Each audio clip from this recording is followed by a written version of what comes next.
sure our names are written in before we depart this earth. Thank you so much, Minister. At this time, we now turn to our keynote address. Our keynote speaker is a visionary leader whose administration has consistently recognized the critical role that secure land tenure, modernized land management systems, and geospatial innovation play in national development, economic resilience, and sustainable growth. Ladies and gentlemen, I now invite the Prime Minister of Jamaica, Dr. the Most Honorable Andrew Holness, to deliver the keynote address. Please put your hands together for him.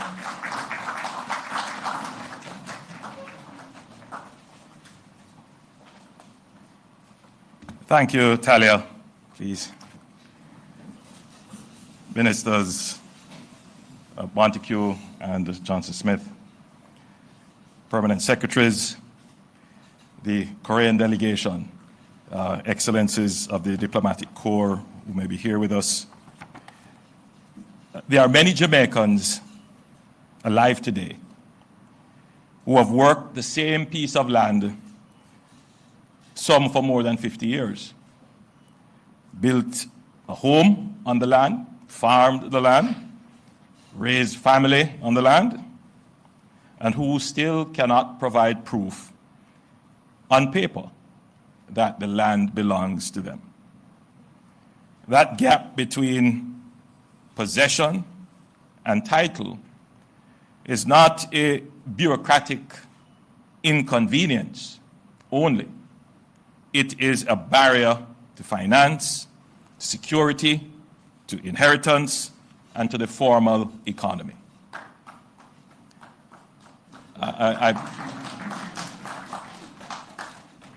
There's a way to write your speeches so that the positive point stimulates the clap. So this was written in the negative, but you understood the positive point, that giving title to land, giving formal access improves the economy, and that's a positive point.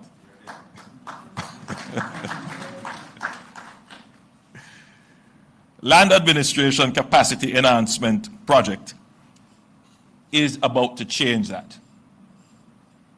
Through a partnership with the government of Jamaica and the Korea International Cooperation Agency, we are strengthening the institutional skills, systems, and technologies that will enable Jamaica to administer land more efficiently, more transparently, and more productively. COICA is providing a grant of up to US $9 million. That's approximately 1.42 billion Jamaican dollars. And this will run from 2025 to 2031. On behalf of the government of Jamaica and the people of Jamaica, I express our sincere gratitude to the government and people of the Republic of Korea and to COICA.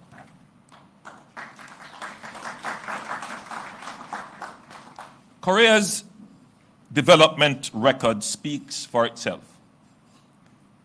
What is perhaps less known is that land formalization was a part of its foundation. In 1949 to 1950, Korea restructured its agricultural land tenure system, abolishing absentee landlordship and transferring ownership to those who actually cultivated the land. It was an early, hard-won lesson in a principle that holds across development contexts, that knowing who owns the land and ensuring that the record reflects the reality of who owns it, but more importantly, that the people who are going to make use of the land in a formal system have ownership of the land. This is the precondition for rapid and sustained growth. That was a positive statement. The Korea of today, with its advanced digital infrastructure and world-class institutions, was built on many things, but clarity of tenure and the discipline of public administration to manage that were among some of the important early foundations of the Korean success. So we hope to develop the same structure, the same discipline system of ownership and maintaining the administration of land that Korea developed. And so we welcome the partnership. We see it as strategically important and beneficial to Jamaica's development. The Land Administration and Innovation Center, which this supports, will be located at 84 Hanover Street in Kingston. This property has been reacquired for this national purpose. It will be renovated and equipped as a modern training and innovation facility for the National Land Agency and the wider government. The renovation will include office spaces, conference rooms, computer laboratories, and storage. The project will supply equipment, desktop computers, office furniture, rugged laptops, land surveying equipment, unmanned aerial vehicles, drones, and specialized software. This is the kind of investment that shifts institutional capacity in a tangible and lasting way. The real value, however, lies in the people who will be trained there and the capability that will take root. The government, the programs will include geoinformatics, cadastral mapping, surveying technician training, cybersecurity for government, land record management, and advanced GIS training using ArcGIS Pro. The ArcGIS component is particularly significant. It will prepare the NLA staff for the transition to electronic land registration solutions. Jamaica must move from fragmented, paper-heavy, manual systems to integrated, digital, and secure, accessible systems. This is essential for efficiency, transparency, and public trust, and for competitiveness. That's another positive statement. Many Jamaicans have experienced land administration as slow, opaque, and difficult to navigate. We are determined to change that. We are building a system that is faster, more accurate, more accessible, and more responsive to citizens, investors, planners, and communities. When land is properly surveyed, mapped, recorded, and titled, the effects ripple outward. A family can access a mortgage. A farmer can use the land as collateral. An investor can access a site with confidence. Government can identify and unlock the value of public lands. Communities can establish tenure security.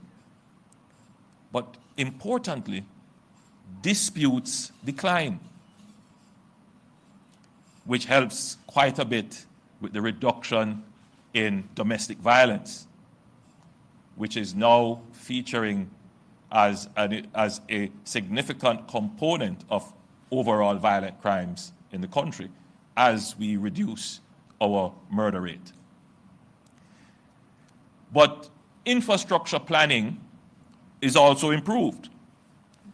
Environmental management becomes more precise, and housing delivery accelerates. All these are the benefits that will be generated from this project.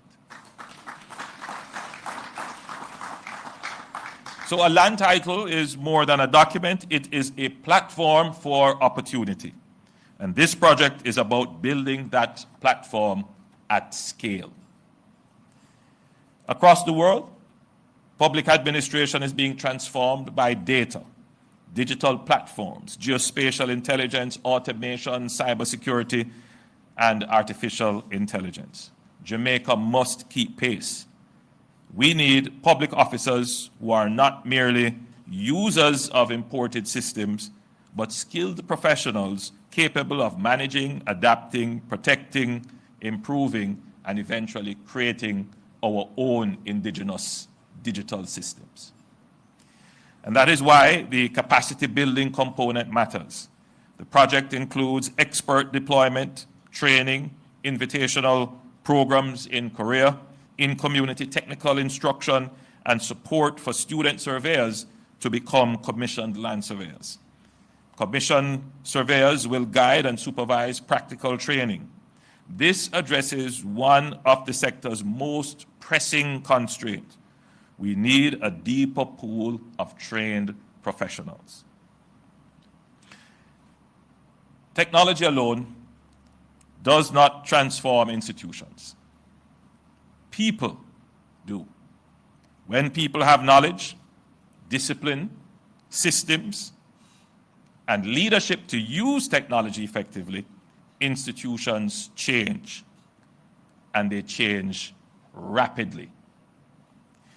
And this project recognizes that. It combines infrastructure, equipment, technical support, training, and institutional development. The government recognizes its obligations under this partnership. We will provide the administrative support, project management, approvals, customs facilitation, and institutional coordination necessary for success. The National Land Agency will be central to this work, collaborating with the Ministry of Finance and the Ministry of Economic Growth and Infrastructure Development, and with our Korean partners to ensure real, effective delivery of all that we have promised. I want to commend the National Land Agency for its leadership. The NLA sits at the intersection of land, law, planning, technology, economic development, and public service. Its work is technical, but its impact is profoundly human. Every improvement in land administration means a farmer, a homeowner, a small business owner, a developer, a public agency, or a community can move forward with greater certainty. I also want to recognize the groundwork already done, the feasibility study in 2025, engagement with COICA and partners, the record of discussion, cabinet approvals, and the careful coordination required to transfer the Hanover Street property for public use. These unseen steps make the progress that we are seeing now visible. As we begin this project, keep the larger goal in sight. We are building a Jamaica where land supports productivity, where public records support certainty, where technology supports service delivery, where government capacity supports national development. The Land Administration Capacity Enhancement Project aligns with our vision of a modern, efficient, digital, and development-oriented public sector. It supports inclusive growth. It supports investment. It supports resilience. It supports better planning. It supports formalization of assets and empowerment of citizens. Let this center become a place where knowledge is transferred, skills are sharpened, innovation is encouraged, and public officers are prepared for the next generation of land administration. Let it be a symbol of what partnership can achieve when it is practical, strategic, and focused on national transformation. On behalf of the Government of Jamaica, I again thank COICA and the Republic of Korea for this partnership. I thank the National Land Agency and all participating ministries, agencies, experts, and technical teams for their work and commitment. It is now my great pleasure to declare the Land Administration Capacity Enhancement Project officially launched.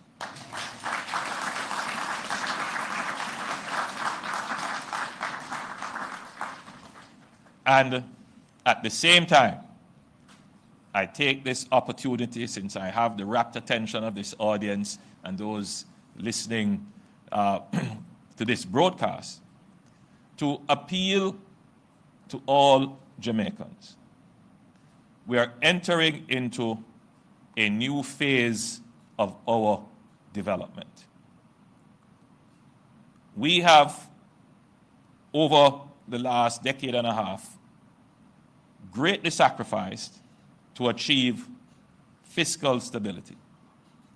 The next phase must now be robust, sustained economic growth.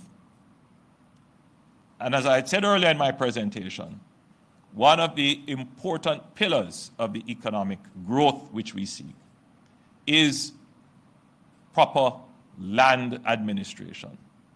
And when we say proper land administration, we want to be able to identify uniquely who owns the land. And we want to ensure that we know about the land. We have a cadastre.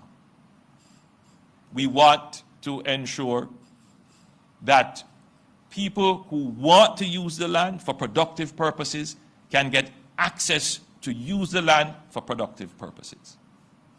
We want to ensure that land, which is a natural asset, can also become a financial asset by acting as collateral for financing.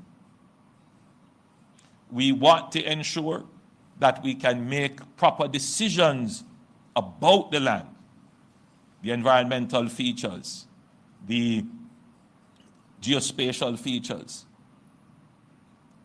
And all of this can only be done if there is a public administration that can do two things. One, systematically register land.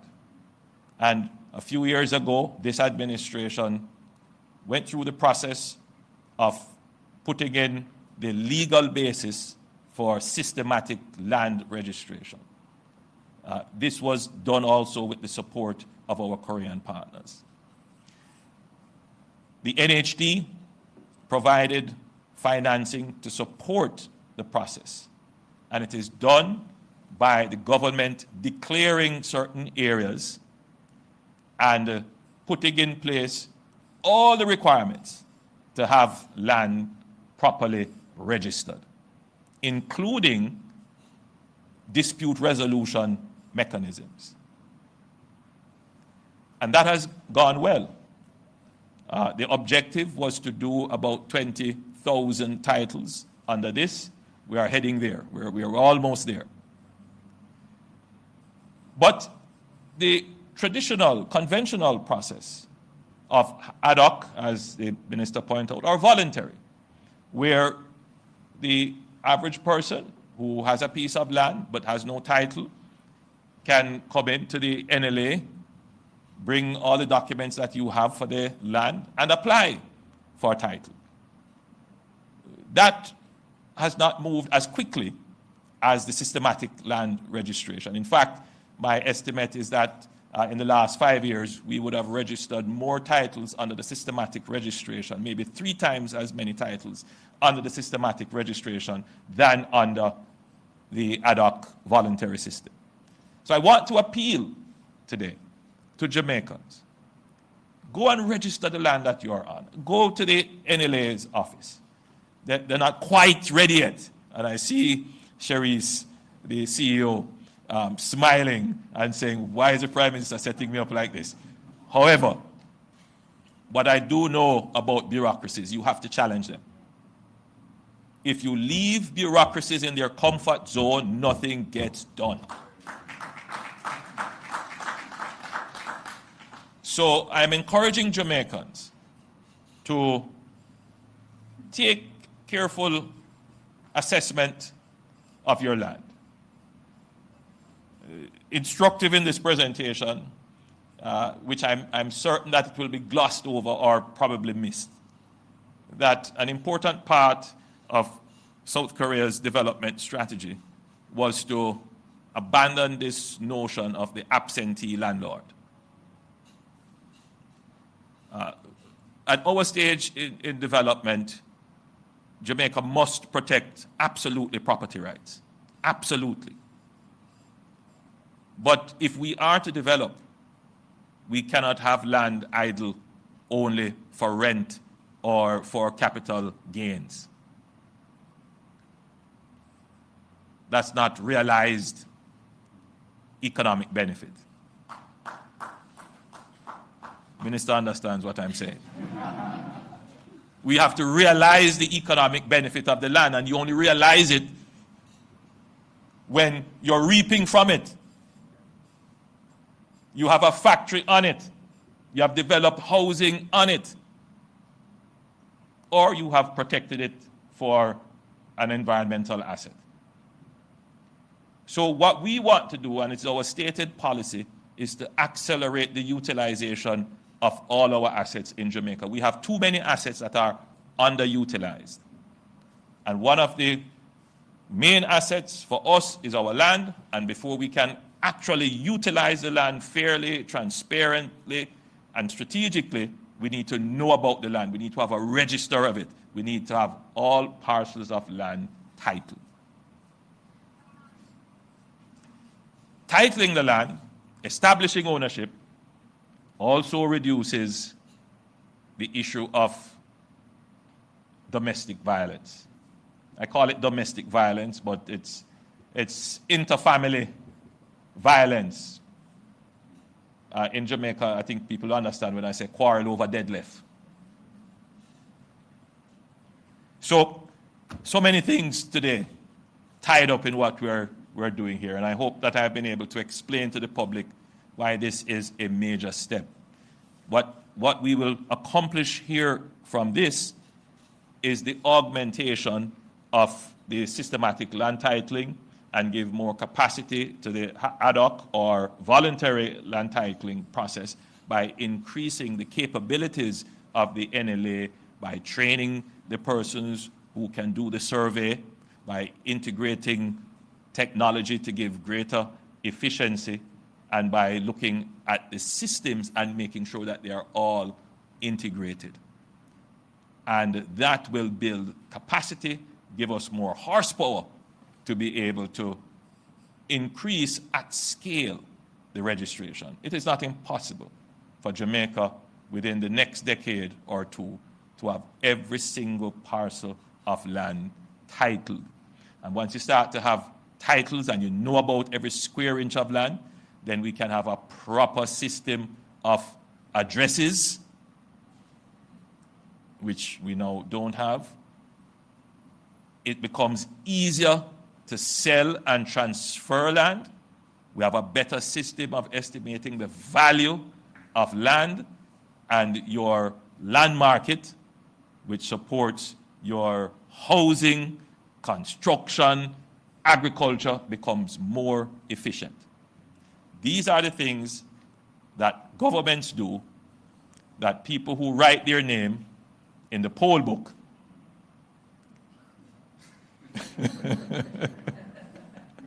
that people who write their name in the poll book don't necessarily give credit to the government when they go to cast their vote. But these are the things that we have to do nonetheless. God bless you, and thank you. Thank you so much, Prime Minister, for those profound and forward-looking remarks, those positive statements as well. Thank you so much, sir. Now, ladies and gentlemen, we have now arrived at a defining moment in today's ceremony, the official signing of the Land Administration Capacity Enhancement Project Agreement. To facilitate the signing, I invite Permanent Secretary in the Ministry of Economic Growth and Infrastructure Development,